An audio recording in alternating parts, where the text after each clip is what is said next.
في كتير طرق وسط الحياة تاهوا فيها ناس وطرق تبان مفروشة ورد وتنتهي بألم وضيق لكن الطريق للفرحة وطريق الخلاص عند المسيح أصل المسيح هو الحياة هو الطريق الطريق الطريق الطريق الطريق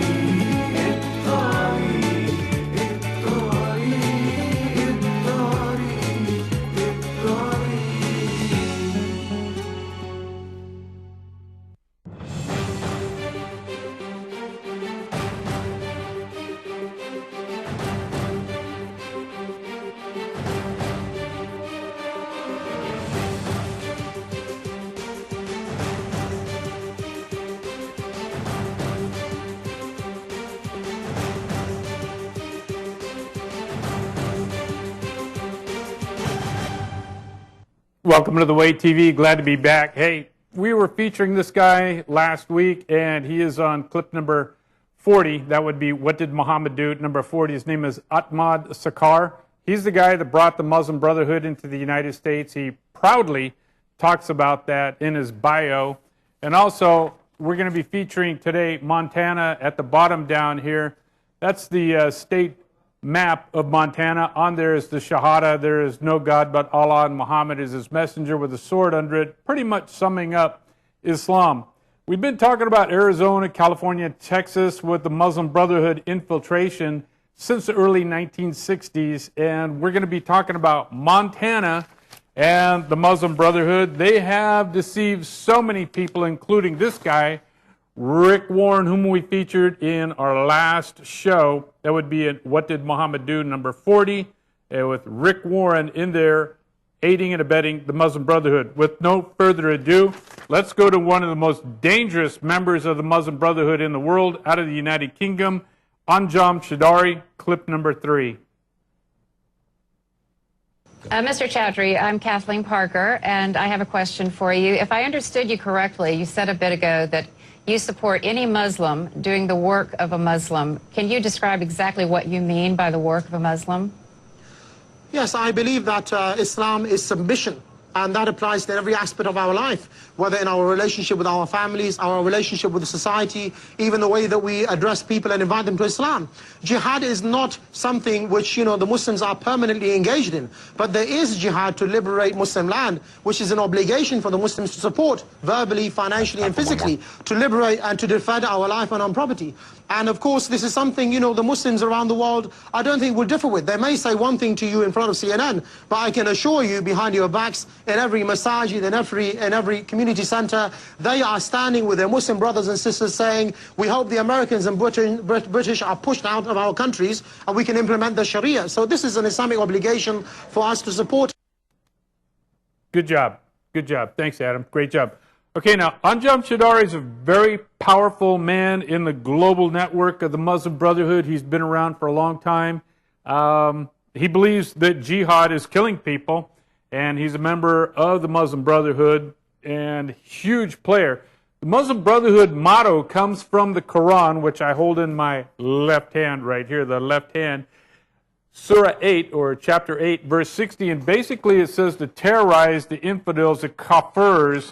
Now, this girl here is a graduate from Muslims of the Montana State University, Rima Amin.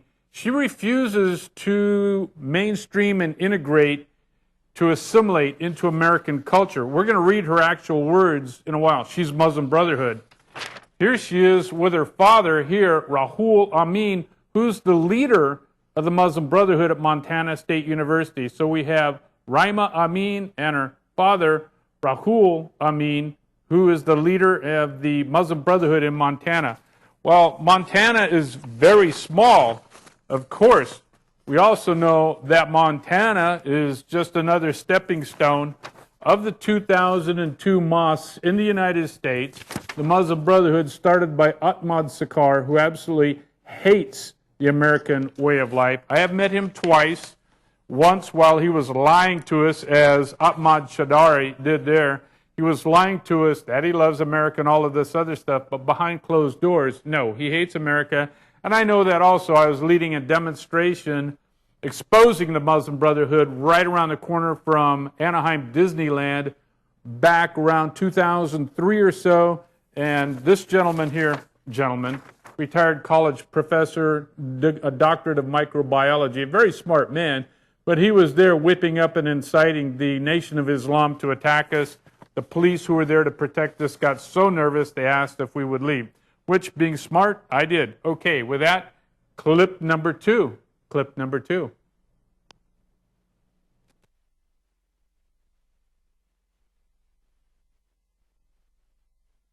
Just wonder why you won't condemn it when your own leader, Omar Bakri, said quite simply, I condemn the killing of innocent people on the 20th of July. Yeah, why won't you say what he said? No, at the end of the day, innocent people, when we say innocent people, we mean Muslims.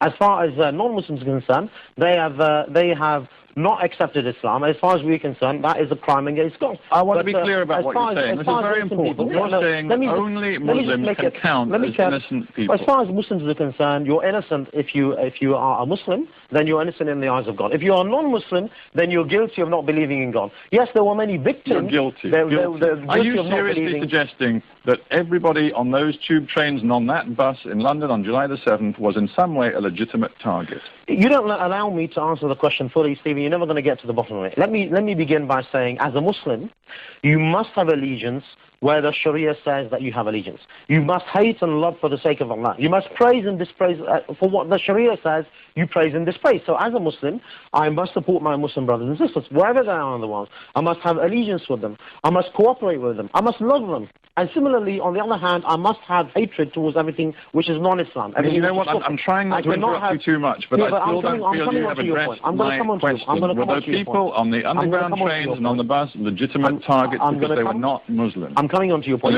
Some of them actually were. No, you've asked about two or three different questions. You've asked about innocence. You've asked about whether they were legitimate target. You've asked about whether I'm condoning or condemning. You've asked about whether I praise them. We've moved on those from questions, that. No, but I've asked you a very simple all question. All of those questions deserve to be answered, and obviously we have the time to explore them. So if I just continue with this particular point, as far as Muslims are concerned, their allegiance is always with the Muslims. So I will never condemn a Muslim for what he does. Indeed, I must stand with him, whether he's an oppressor or oppressed. Sheikh Bakri declared Britain to be Dar al-Harb, which basically means a land of war, a land where... Britain's always been Dar al-Harb. Britain's always been Dar al-Harb. Dar al-Harb is a place where there is non-Islamic law.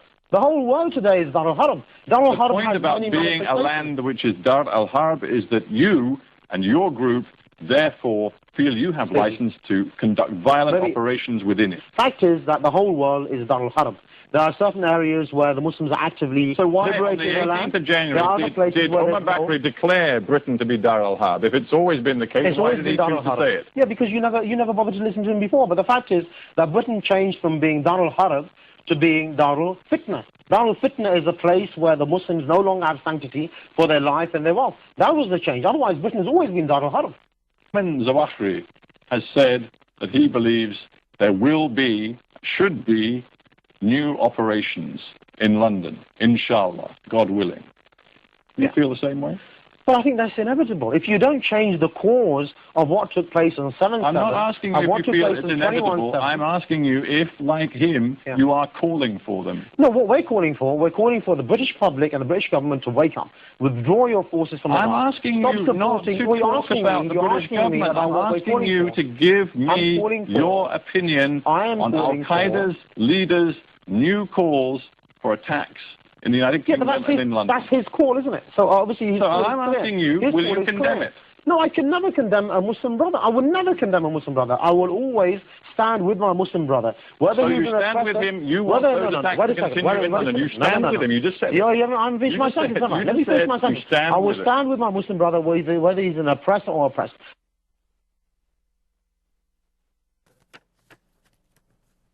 Okay, very good. And what you saw there is exactly a good Muslim doing what Muhammad did. What would Muhammad do? What did Muhammad do? And it's real simple. It's what did Jesus do versus what did Muhammad do? We, as Christians, believe in the Ten Commandments. That's the basis of our common law. All common law is the basis of some government, and all common law is based on some religion. For us as Christians, it's our 10 Commandments, which is the very nature of God, and I indicate as proof, I could be wrong, I'm open to suggestions, but when the children of Israel put inside the covenant of the ark the 10 Commandments, that's because that's the nature of God. It was codified what is God, our God, and it's summed up in the code of the 10 Commandments. Okay, in my left hand, the Quran. There's 22 verses in the Quran that corroborate what that guy, Anjam Chowdhury, is stating. Now, you may think he's obnoxious, arrogant, a little bit off his rocker, which I agree, but he's a good Muslim following what did Muhammad do, because as ISIS demonstrates, what did Muhammad do with their beheading, their murdering, their raping, their killing? What did Muhammad do? That's all falls into conjunction with the Quran, chapter 8, verse 60. The Quran in my left hand, again, states to terrorize the infidels, the kafirs, to use steeds of war like tanks and guns and things like that and kill us. In the Quran, I'm reading right now the 22 verses of the Quran that tells Muslims, a good Muslim, if you want to be a good Muslim, if you want to reform the reformation of Islam, go back to what did Muhammad do. That is found in the Quran. In Quran 68:4, Muhammad demonstrates an exalted standard of character. Certainly in Quran 33:21. Certainly you have in the messenger of Allah, Muhammad, an excellent exemplar for him who hopes in Allah in the latter day and remembers Allah much. In other words, do what Muhammad do, and you have the correct axiology, that is the science of ethics. And when you rape little girls and you have sex with little girls or little boys and you behead people and murder them in accordance with what did Muhammad do in the Quran. The Muslims' holy book, the Quran, instructs Muslims repeatedly to obey Muhammad. Quran, chapter 3, verse 32, chapter 3, verse 132, chapter 4, verse 13, chapter 4, verse 59, chapter 4, verse 69, chapter 5, verse 92, chapter 8, verse 1, chapter 8, verse 20, chapter 8, verse 46, chapter 9, verse 71, chapter 24, verse 47, chapter 24, verse 51, chapter 24, verse 52, chapter 24, verse 54, chapter 24, verse 56, chapter 33, verse 33, chapter 47, verse 33, chapter 49, verse 14, chapter 8, verse 13, chapter 64, verse 12, and the other two that I read before, so that you have the 2002 mosques in the United States who all here because of this nasty little devil here, who I am very confident that Saudi Arabia, who is behind Montana Muslim Student Association, the king of Saudi Arabia, funding the Dawah. So again, we come back to Montana with Raima Amin of Montana State University in Bozeman, and she wrote in an article a couple of years ago, I'll start with the end and then do the whole quote. She wrote, "And I began to realize after my parents reformed me back to doing what the Muhammad did, that I would never blend into Montana society, nor did I want to." She writes, quote, all my life, but especially when I was a child, I never felt that I was much different from my peers. Perhaps it is because from my viewpoint, I was unable to see my own brown skin. All my friends were white and Christian, but we all had the same interests and pastimes and were influenced by the same American culture. In many ways, I could relate to my friends more than I could ever hope to relate to my parents, who grew up in a completely different culture and environment based on the Quran. What did Muhammad do? However, when my parents started teaching me about Islam, the Quran, what did Muhammad do, I began to realize that this would be something that would distinctly set me apart from all my Christian friends, although both religions share much in common that I don't agree with, and emphasize the same basic values and principles. No, we have what did Jesus do, they have what did Muhammad do. There are fundamental differences in practice that I could not ignore. Yeah. What did Muhammad do?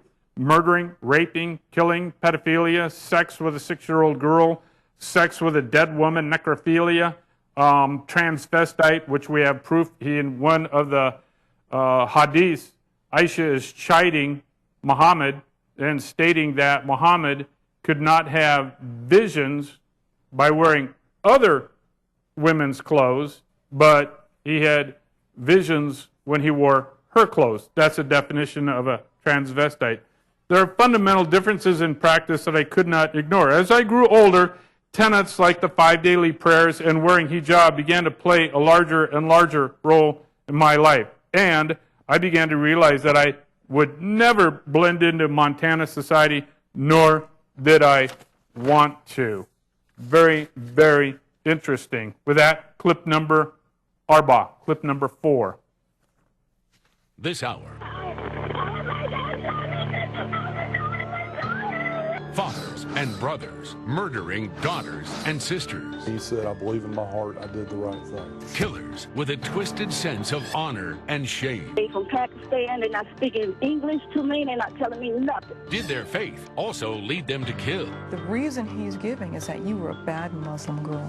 A crime with roots in tribal lands. And now it's come here. Is there any doubt in your mind that these were honor killings? None at all. Murder in the family. Honor killing in America. Reporting from New York, here's Megyn Kelly. Honor. It is an ancient concept that has come to mean different things in different cultures. It has long played a part in American life. The Declaration of Independence concludes with the founders pledging to each other their lives, fortunes, and sacred honor. And to this day, the motto at West Point is duty, honor, country. For most Americans, honor has evolved into a personal code of patriotism, honesty, fair play, respect for others. But in parts of the world like Pakistan, Afghanistan, and many areas of the Middle East, some people see honor a bit differently. The concept there is less individual than tribal, and it sometimes leads husbands, fathers, and brothers to murder wives, daughters, and sisters for offenses like immodesty or refusing an arranged marriage. For in this kind of honor, a woman's life is worth far less than a man's sense of shame. The United Nations estimates that as many as 5,000 women are murdered in such honor killings each year. Tonight, you will see that this crime has come to America, and we are just beginning to grapple with how to confront it. We begin with a shocking recent case from Atlanta. Here's Jamie Colby. County 911. Somebody died. Somebody what? Died. You're listening to the voice of 57-year-old Chowdhury Rashid. What happened on Utah Drive? Somebody died. Somebody died. Sir, who's dead? That somebody was Rashid's 25-year-old daughter, Sandila. Up until this 911 call just 3 weeks ago, Rashid seemed to be living an American immigrant success story. Chowdhury was born in Gujarat, Pakistan. After his wife died in childbirth, he came to America in 1990. 11 years later, the 2 girls and 2 boys he had to leave behind with relatives joined him in Atlanta. He had opened his own pizza parlor, and they worked with him. He married an American woman named Gina. They all settled into this middle-class neighborhood in Jonesboro. We were generally greeting each other with hello, how are you, a smile, a wave. Veranda Luckett has lived down the street from the Rashid family for 3 years. Ever see the police there before? Never. Ever hear about any arguments? No. Detective Michael Christian of the Clayton County Police Department calls the Rashids very religious. What do you know about the father's religious practices? He was a very devout Muslim. I know that he prayed all 5 times during the day. So how did this immigrant succeed? Very devout Muslim, religious man, praying 5 times a day, following what did Muhammad do, following the Quran. I've been doing this since the day they blew up the World Trade Center. The very next day, I used all my skills that I learned in military intel in Vietnam, surrounded by the North Vietnamese Army, to go in and collect all of the information and describe as a battle planner, which I did for the Marine Corps, what did Muhammad do. And it is amazing Today I got another phone call. I'm monitored by the FBI and the sheriff of Riverside because ISIS has named me to be killed in their magazine that they recruit in. You've probably seen on the news that ISIS is so successful in their recruiting, and they have a magazine called Dabiq, D-A-B-I-Q, which is a city in northern Syria where they believe in a few months, not years, a few months that Islam will come into like the battle of Armageddon against the Christians and the Jews, and they're going to wipe us out. I'm on page 59 of the Beak 7. But in any case, when that edition came out, the FBI saw it and immediately called me because they saw my picture on 59, page 59. They're monitoring the Beak, and they wanted to know what was going on. If they could protect me, they came to my house, they came to my office, and now they're actually monitoring my clips, which I'm happy to provide to them. They got the clips today. I provided them for them last show also. And within a half an hour, I got a call from my contact in the FBI. It was pretty funny. He said, hey, I hope you have a permit to carry and your wife too, which is very interesting. But as I work with the FBI, they have the same attitude as this detective. They can't understand. They go, well, these people are very religious. And when most people in America think of religious, they think of Jesus. They think of what did Jesus do? And when I point out with the different clips that I have, which I'm going to show a couple more of them here real quick, in addition to that guy strangling his wife to death there in Georgia, they just can't, this is not religious. I go, this in Islam, this is very religious. When you look at the 1,400 years of Islam, you will see this. Now back to Bozeman, Montana. This is the Saudi club in Bozeman, Montana. They are Wahhabis, and the Wahhabis are some of the most virulent of the terrorists in the world. They're the guys that flew the airplanes in the World Trade Center. Here's a guy here in the middle who's a Saudi Wahhabi, and he's flanked by two Americans, evidently students or professors at the University of Montana in Bozeman, and they think it's pretty funny to dress up like the Muslims there. Right there, you have a picture of three Wahhabis, Saudis, with an American girl there dressed up like she's a Saudi. However, if that was in Saudi Arabia, you wouldn't see her because she would have on the full burqa and veil, and all you could see would be her eyes. This is a very interesting picture on the couple in between. I looked them up. It's interesting how easily it is doing intel to link up people. This is a Christian couple, and I saw pictures on their Facebook of their wedding in front of the church with a big cross pronounced, and they're flanked on both sides by Saudi Arabian Wahhabis, their little church on the plains of Montana. Just a very sweet, cute couple. I'm sure they're Christians, but as we saw in that clip by Anjam Chowdhury, that they lie, and that's one of the unwritten pillars of Islam. It's called taqiyya, and they lie. Clip number 9. Clip number 9.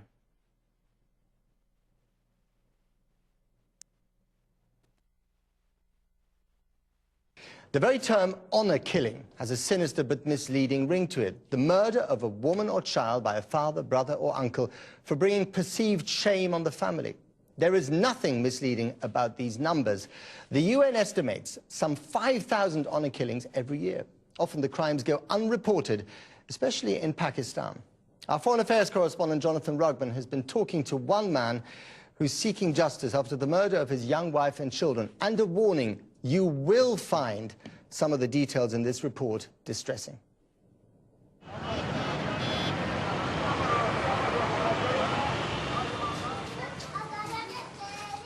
Ehtisham ul-Haq is going back to the home he has avoided for almost a year. To the house where he lived with his wife and 2 children. The walk up the stairs is agonizingly hard, because inside, and stacked on a single shelf, is all that is left of his family.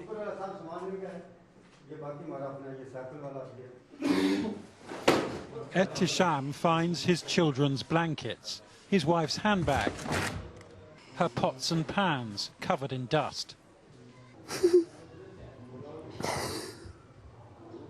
Her name was Nargis.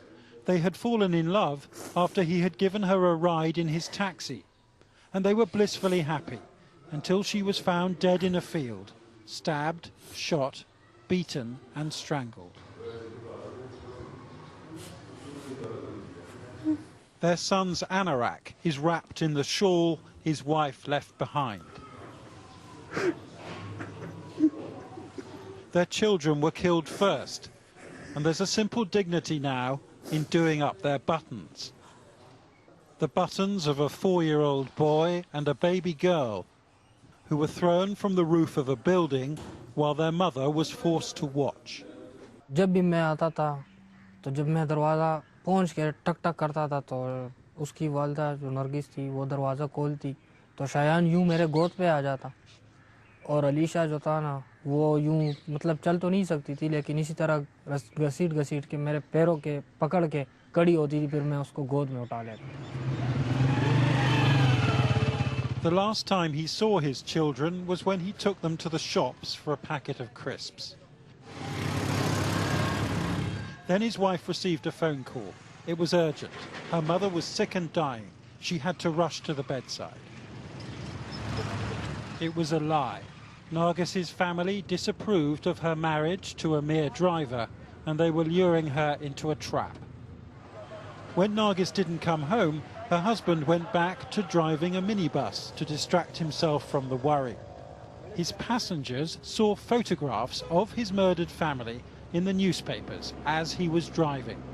He didn't have a clue that the family they were telling him about was his. एक दूसरे को बता रहे थे कि ये तस्वीरें देखो कितने अच्छे प्यारे पता नहीं ये कौन बदकिस्मत होंगे. तो मैंने यूं उनके पीछे देखा मैंने कहा पता नहीं कौन होगा. मैंने देखा है लेकिन मैंने उनको नहीं पहचाना क्योंकि उनके शक्लें इतने खराब हुए थे. Nargis was murdered near her hometown of Mardan. It looked like a so-called honor killing, and her family were the prime suspects.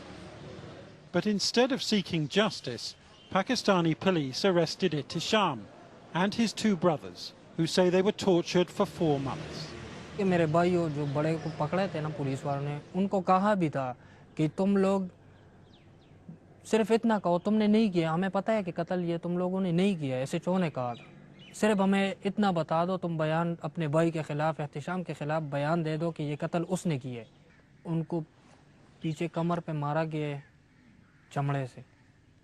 फिर यहाँ तलवों से मारा गया है. उनके साथ बहुत ज़्यादा बुरा किया है जो मैंने कभी भी भाइयों के जब मेरे भाइयों का तो कभी लड़ाई भी नहीं हुई लेकिन जब अगर किसी ने कोई गाली भी दी है ना तो मुझे बहुत बुरा लगा है. बहुत ज़्यादा बुरा है. Last year, this court released Ihtisham and his brothers after a judge agreed they had been framed. His dead wife's own mother is now on trial along with her brother, uncle and aunt. But her husband fears the family have paid bribes so that the case will never be heard. It's almost a year since the murders now, yet there have been no funerals. Ihtisham is still looking for the bodies of his family. At the local cemetery, he can find no graves with their names on. But the gravedigger does remember a hasty burial and how he dug a hole for a mutilated woman and 2 small children, right here. Ihtisham pulls back the grass by hand. He has found his adored wife Nargis, his baby girl Alicia, and his little boy Cheyenne. He uses a simple brick to mark the spot where he says his wife's family covered up their terrible crime. Ihtisham wants a moment alone, but it's too noisy here to... Okay, so there's a 2002 MOS, which are basically forward operating bases for what's going to happen in America as they launch. There's the girl from Montana State University. Here's the guy here, Ahmad, Sakr, who brought the Muslim Brotherhood to the United States. There's Rick Warren, who was completely fooled by the Muslim Brotherhood. Until next week, adieu.